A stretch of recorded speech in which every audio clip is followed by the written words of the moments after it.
बिहार विधानसभा चुनाव का दूसरा चरण के लिए कल वोटिंग होगी। 122 सीटों पर कल वोटिंग होनी है। लेकिन ये जो दूसरा चरण है ये बहुत महत्वपूर्ण है क्योंकि यहाँ पर सीमांचल की भी सीटें आ रही हैं और इस बार कहा जा रहा है कि सीमांचल की सीटें जो हैं पूरा गुणागणित बिगाड़ सकती हैं, सुधार भी सकती हैं और बिगाड़ भी सकती हैं। इस पर बातचीत करेंगे। मेरे साथ सुनील जी हैं, वो जी बिहार के संपादक भी हैं। यहाँ से पूरी खबरें, बिहार की खबरें बिहार तक पहुँचाते हैं। सुनील जी, बहुत बहुत आपका स्वागत है इंडिया.com में। सबसे बड़ा लोगों का सवाल यही है कि सीमांचल का गुणागणित क्या बैठ रहा है इस बार? क्या सीमांचल के लोग, पिछली बार जो सबसे ज़्यादा सीमांचल में एनडीए को फ़ायदा हुआ था, ओवैसी साहब को फ़ायदा हुआ था, क्या इस बार महागठबंधन सेध मारने में कामयाब होगा या नहीं? सबसे पहले सीमांचल का ओवरव्यू एक जान लेते हैं। पिछली बार क्या हुआ था, सीमांचल में पिछली बार ओवैसी की पार्टी एआईएमआईएम को 5 सीटें मिली थी। ये 5 सीटें सबसे ज़्यादा डेंट कर गई महागठबंधन को। जी। और ताज्जुब की बात यह है कि 5 सीटों के अलावा बाकी 14 सीटों पे एआईएमआईएम का जमानत भी जब्त हो गया। 5 सीटें ही उनके लिए वो कारगर साबित हुई। हालांकि वो अलग बात है कि 4 विधायक उनके आरजेडी में चले गए जी। लेकिन महागठबंधन के लिए एआईएमआईएम डेंट है जी। आज भी एक बड़ा थ्रेट है, थ्रेट भी है। जी। ओवैसी आते हैं, सीमांचल के युवाओं में ओवैसी का एक क्रेज है। पुराने मुसलमानों में जो बुजुर्ग मुसलमान हैं उनमें ओवैसी का क्रेज नहीं है। वो आज भी लालू प्रसाद यादव, उसके बाद नीतीश कुमार थोड़े दिनों के लिए, उसके बाद तेजस्वी यादव को आज भी अपना नेता मानते हैं। लेकिन जो जेनजी बोलते हैं, जो आजकल की युवा पीढ़ी को बोलते हैं, उसके बाद जो यूथ है अंडर 40 जो मुस्लिम हैं, उनके अंदर ओवैसी का एक क्रेज है।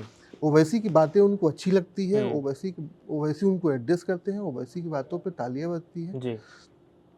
तो अगर ये एक तरफा वोट ओवैसी को चला गया, एआईएमआईएम को चला गया, तो निश्चित रूप से महागठबंधन को डेंट करेगा।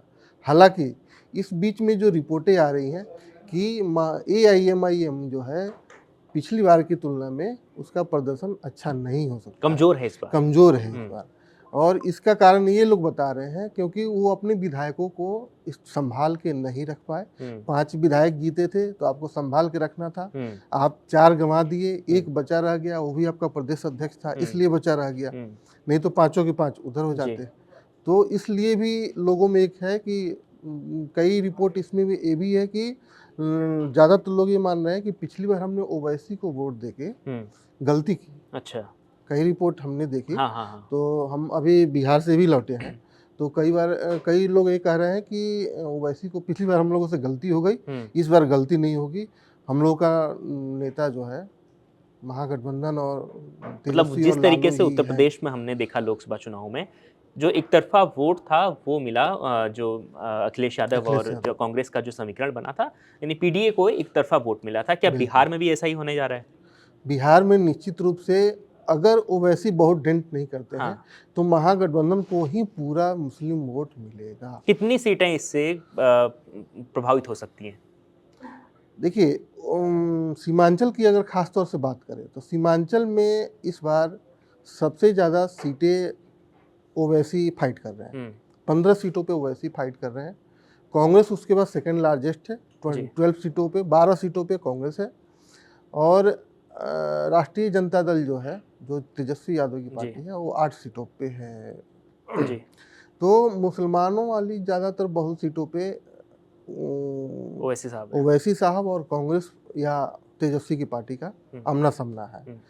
तो ये अच्छा, एक चीज़ इसमें भी ध्यान रखना पड़ेगा, पिछली बार जिन 5 सीटों पे ओवैसी ने जीत हासिल की थी, जो अमौर थी, बायसी थी, जोकीहाट और कोचाधामन, एक और सीट है, तो इन 5 सीटों पर महागठबंधन तीसरे नंबर पे चला गया था, एनडीए दूसरे नंबर पे था। तो ये महागठबंधन को ध्यान में रखना है कैसे अपने मुस्लिम वोट को एकजुट रखे। ओवैसी को ये ध्यान रखना है कि कैसे महागठबंधन के मुस्लिम वोट को हम अपनी तरफ खींचे। इन दोनों की लड़ाई में एनडीए की कोशिश होगी कि दोनों मुस्लिम वोट आपस में बट जाए और हम जो है ज़्यादा से ज़्यादा सीटों को। बिल्कुल, बिहार में सरकार बनाने के लिए बहुमत पाने का जो जादुई आंकड़ा है वो 122 सीटें हैं। 122 और कल भी 122 सीटों पर वोट डालने हैं। मतलब कल जो जीत जाएगा वो सरकार बना लेगा। बिल्कुल, पिछला 121 भूल जाइए। बिल्कुल। तो ओवरऑल हम 122 सीटों की बात करें, दूसरे चरण, दूसरे फेज की बात करें, तो इसमें आपको कौन मजबूत ज़्यादा दिखाई दे रहा है, एनडीए या फिर इंडिया अलायंस? देखिए इसमें कई हाई प्रोफाइल सीटें पहले चरण में निकल चुकी हैं, जैसे तेज प्रताप की महुआ विधानसभा जी। सीट, तेजस्वी की राघोपुर जी। विधानसभा सीट, ये सब पहले चरण में निकल चुकी हैं। तो अब जो है नीतीश कुमार की सरकार के 12 मंत्रियों की सीटें इसमें जी। बची हुई है, जिसमें एक पुरानी डिप्टी सीएम जो रेणु देवी हैं, हाँ। बेतिया की सीट है, और तारकिशोर प्रसाद पुराने डिप्टी सीएम जो 2020 में सरकार बनी आनंद थी, मोहन के बेटे भी उसमें हैं। एक आनंद मोहन की बेटी भी हैं। तो ऐसी ऐसी सीटें हैं, मतलब 12 मंत्रियों की सीटें हैं। बाकी उपेंद्र कुछ कुशवाहा की पत्नी भी हैं उपेंद्र शायद। कुशवाहा की पत्नी, जो अपनी पत्नी के लिए कल वोट जी। मांगने जी। जाएंगे, पत्नी के साथ फोटो खिंचाएंगे। जी। जीतन राम मांझी की समधन है, जी। जीतन राम मांझी की बहू है। जी। तो ऐसी ऐसी सीटें हैं। एक दो सीट ऐसी है इस चरण में, दूसरे चरण में, जहां महागठबंधन नहीं है। वो दो सीट है सुगौली और एक मोहनिया। अच्छा। यहाँ पे महागठबंधन के प्रत्याशियों का पर्चा खारिज हो चुका है, तो वहाँ महागठबंधन का कोई प्रत्याशी नहीं है। यानी ये क्लीन स्वीप है एक तरीके से, मतलब वहाँ पे एनडीए को एक एज है। हाँ। हालांकि महागठबंधन ने क्या किया, मोहनिया में तो एक निर्दलीय को हाँ, उसको सपोर्ट समर्थन दे है दिया तेजस्वी यादव है। ने। सुगौली में क्या किया है कि तेज प्रताप यादव के प्रत्याशी को अपना समर्थन दे दिया है। जी। तो तेज प्रताप यादव ने कल एक डिनाई लेटर भी जारी किया है और चुनाव आयोग को चिट्ठी लिखी है कि इस प्रत्याशी से अब हमारा कोई नाता नहीं है, क्योंकि इसने मुकेश सहनी और महागठबंधन के नेताओं के साथ मीटिंग की थी जी। और जो मुझे जानकारी में नहीं है, तो इस प्रत्याशी से मेरा कोई लेना देना नहीं है। तो सुगौली और मोहनिया पे नज़र रहेगी कि जनसुराज वहाँ पे क्या रोल अदा करता है, क्योंकि जनसुराज वहाँ 2 नंबर की फाइट में है, सुगौली में। जी। मोहनिया में निर्दलीय वाले फाइट में आएंगे, क्योंकि तेजस्वी यादव ने उसको अपने सामने जाके सपोर्ट दिया है। तो ऐसी ऐसी सीटें हैं जो, अच्छा इसमें कुछ सीटें ऐसी भी हैं जो नेपाल सीमा से लगी हुई सीटें हैं। कल कहा जा रहा है कि वहाँ पर सबसे पहले वोटिंग होगी, जल्दी शुरू हो जाएगी वहाँ पर वोटिंग, इस प्रकार की खबरें भी आ रही हैं। कहाँ पे? जो नेपाल सीमा से लगी हुई सीटें। हाँ, वहाँ पे चूँकि सुरक्षा व्यवस्था की दृष्टि से वहाँ, चूँकि आजकल अंधेरा जो है शाम को 5 बजे अंधेरा हो जा रहा है, और नेपाल सीमा से सटे इलाकों में ये चीज़ें, वो भौगोलिक एक अपना वो है कि अंधेरा जल्दी हो जाता है, तो फिर शाम को रात को चुनाव कराने में दिक्कत होती है। बिल्कुल। तो वहाँ अब इन सब के बीच एक इंटरेस्टिंग सवाल ये भी है कि बहुत सारे ऐसी सुगबुगाहट है कि अगर तेज प्रताप यादव अगर 7 से 8 सीटें ले आता है, मान लीजिए 10 सीटें ले आया है, वो तो एनडीए की नज़र उन पे है कि वो तोड़ना चाह रहे हैं लालू परिवार को। क्या ऐसा हो सकता है, कोई समीकरण बन सकते हैं? मुझे नहीं लगता कि तेज प्रताप यादव, मेरा अपना व्यक्तिगत मानना है कि तेज प्रताप यादव इतनी हैसियत में है कि वो 10 विधायकों को जिता पाए। हाँ, वो अगर जीत जाते हैं, एक आध और जीत जाते हैं, और सरकार बनाने में कोई इधर उधर परेशानी, कुछ लेन देन और बार्गेनिंग की दिक्कत होती है, तो एक निर्णायक रोल अदा कर सकते हैं। लेकिन मुझे नहीं लगता कि तेज प्रताप यादव इतनी, मतलब ओवैसी से भी ज़्यादा सीटें जीत लें, वो भी मतलब बिना किसी रिसोर्सेज के, और 2 महीने पहले पार्टी बनाए, चुनाव लड़े, वो खुद जीत जाए, 1-2 को जिता दें, बहुत है। मुझे, मैं अब जो उससे 122 का जो जादुई आंकड़ा है, उसमें 3-4 लोग हैं जो महत्वपूर्ण हो सकते हैं, चाहे 2 सीटें जीते हैं, 3 सीटें जीते हैं। पहला तो प्रशांत किशोर हैं, प्रशांत किशोर एक उम्मीद है कि वो 10 सीटें करीब ले आ सकते हैं। दूसरे नंबर हम असदुद्दीन ओवैसी साहब को कह सकते हैं कि सीमांचल की 3 या 4 सीटें वो सेध लगा पाएँ। तेज प्रताप की हम बात करें, 2 या अपनी सीट तो निकाल ही लेंगे वो, इसके अलावा 1 या 2 सीटें अगर जीत जाएँ, तो ये 3 लोग ऐसे हैं इस वक्त जो समीकरण इधर-उधर कर सकते हैं। आपको क्या लगता है कि देखिए, क्या जो बीजेपी 122 एनडीए 122 क्लीन स्वीप कर लेगा कि उसको पहले जरूरत पड़ेगी? चरण का जो चुनाव हुआ है, पहले चरण का चुनाव जिस परसेंटेज में गया है, बिहार में अब तक इतने परसेंटेज लेवल पे कोई चुनाव हुआ ही नहीं। चाहे 1951-52 से लेके आज की तारीख में बिहार में 60+ वोटिंग, मतलब एक वो माना जाता है। लेकिन अब इस 2025 में 65% प्लस वोटिंग हो रही है, तो फिर मुझे लगता है कि मतदाताओं ने एक चीज़ तय कर ली है कि हमको किसको जिताना है, किसको नहीं जिताना है। बाकी अगर फिर भी हंग असेंबली आती है, तो फिर इन तीनों के चांसेज कुछ हो जाएंगे, कुछ बार्गेनिंग पावर इनकी बढ़ जाएगी, सरकार में पोर्टफोलियो वगैरह का कुछ इनका हो जाएगा, काम हो जाएगा। तो हम कल के बात करते हैं, जो 122 सीटें हैं, आपको क्या लगता है, आपका अनुमान है क्या है? आप, क्योंकि आपने पूरा चुनाव कवर किया, बिहार से भी आते हैं, आप बिहार की पूरी लगभग तरीके से आप पॉलिटिकल जो चीज़ें हैं उनको समझते हैं, उनको पढ़ते हैं, उनको दुनिया को बताते रहते हैं, बिहार के लोगों को बताते हैं। 122 सीटों में कौन इस फेज़ में आगे है, एनडीए या फिर इंडिया?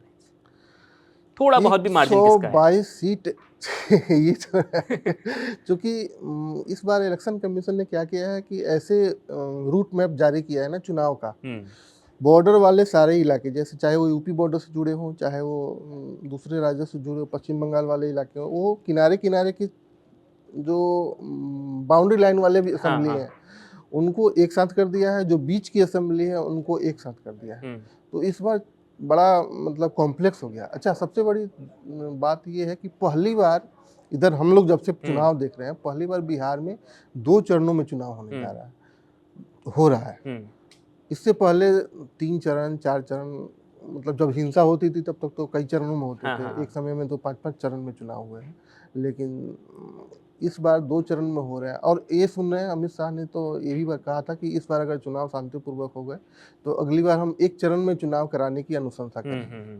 तो इस बार जो इलेक्शन कमीशन ने वो जारी किया है, तो ये कहना मुश्किल है। हालाँकि एक चीज़ मैं कहना चाहूँगा कि महिलाओं का वोट प्रतिशत ज़्यादा हो रहा है, तो इससे नीतीश कुमार को एक एज हो सकता है। हो सकता नीतीश है। कुमार प्लस, नीतीश कुमार में एनडीए वगैरह सारे लोग आ गए, और बाकी अगर महिलाओं का वोट प्रतिशत दूसरे चरण में भी इतना ही रहा, तब मुझे कोई डाउट नहीं है कि नीतीश कुमार फिर से मुख्यमंत्री लेकिन जो नहीं सर्वे आ होंगे। रहे हैं लगातार, हम लोग पिछले अगर देखें कि 15-20 दिनों में जो सर्वे आए हैं, चाहे वो मैट्रिक्स का सर्वे हो, सी वोटर का सर्वे हो, एक तरीके से एनडीए को वो लोग आराम से कह रहे हैं कि बहुमत में आ रही है एनडीए और आसानी से जीत सकती है। लेकिन ग्राउंड पर जो लोग काम कर रहे हैं वो ये कह रहे हैं कि भैया इतना आसान नहीं है, मामला फंस सकता है, कोई 121 पे भी अटक सकता है, कोई 120 पे भी अटक ये सकता है। बहुत अच्छा सवाल है। ये इसलिए कहा जा रहा है ना कि क्योंकि इस बार बिहार में पहली बार 3 प्लेयर ऐसे हैं जिनका अंदाज़ा लगाना मुश्किल हो रहा है। जी। प्रशांत किशोर, असदुद्दीन ओवैसी और तेज प्रताप यादव। ये असदुद्दीन ओवैसी तो ऐसे चुनाव लड़ते रहे हैं, लेकिन इस बार क्या करेंगे इसका अंदाज़ा नहीं लग पा रहा है। प्रशांत किशोर पहली बार है और वो कितना डेंट किसको करेंगे, एनडीए को करेंगे, महागठबंधन को करेंगे कि नहीं करेंगे, ये अंदाज़ा नहीं लग पा रहा है। दूसरा, तेज प्रताप यादव लालू परिवार को कितना डेंट पहुंचाएंगे, आरजेडी कैंडिडेट को कितना डेंट पहुंचाएंगे, इसका भी अंदाज़ा लगाना मुश्किल हो रहा है। इसलिए लोग ये मान के चल रहे हैं कि ज़मीन पे कुछ और है और सर्वे में कुछ और है। हालांकि जब भी महिलाओं का वोट प्रतिशत ज़्यादा होता है, तो नीतीश कुमार आगे रहते हैं। फ्रंट रो में होते हैं।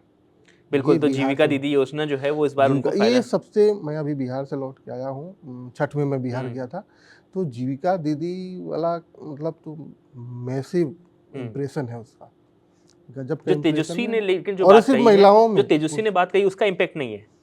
तेजस्वी की बातों का इम्पैक्ट पुरुषों में है, युवाओं में है। नौकरी की बात युवाओं में है, पुरुषों में है। लेकिन जिनके अकाउंट में पैसा गया है, वो भी 10,000 रुपये सरकार की ओर से, उसको आप कैसे डिनाई कर सकते हो? वो तो बम छठ में त्यौहार मना रहे हैं, बढ़िया जो है खरीदारी कर रहे हैं, कपड़े पहन रहा है। हालांकि वो पैसे बिजनेस शुरू करने के लिए दिए गए हैं, लेकिन अब वहाँ जाके कौन देख रहा है कि आप बिजनेस शुरू कर क्या रहे आपने हैं, कि किया आप है। क्या कर रहे हैं, कि आपने छठ मनाया कि क्या किया। तो इसका इम्प्रेशन बहुत ज़बरदस्त है, और ये इसका जो महिलाओं का वोट निकल के सामने आ रहा है, मुझे लगता है कि ये काम करेगा। बिल्कुल, तो देखिए बिहार में कल दूसरे चरण के लिए कल मतदान होगा। 122 सीटें हैं कल मतदान के लिए और 122 सीटें ही बिहार में सरकार बनाने के लिए भी चाहिए।